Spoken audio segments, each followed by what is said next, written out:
अहम खबर आपको देंगे। अज़रबैजान के नायब वज़ीर दिफा की GHQ आमद हुई है। कर्नल जनरल करीम वलियोफ की फील्ड मार्शल सैयद आसिम मुनीर से मुलाकात हुई है। बाहमी दिलचस्पी के उमूर पर तबादला ख्याल किया गया है। क्या कुछ हुआ इस मुलाकात में बात करेंगे। नुमाइंदा खुसूसी सलमान अवान ज्वाइन कर रहे हैं। सलमान, तफसीलात दीजिएगा।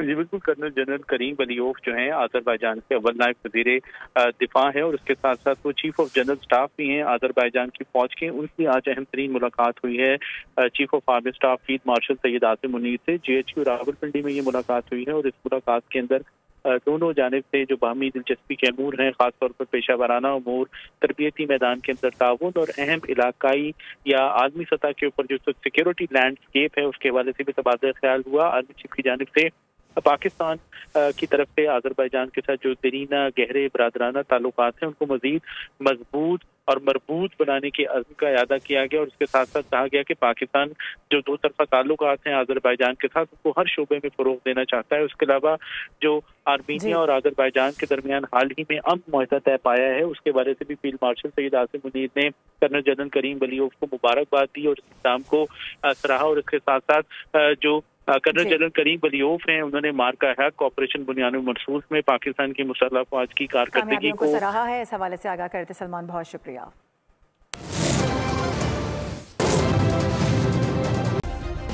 सब्सक्राइब करें और बेल दबाएं ताकि कोई खबर रह न जाए।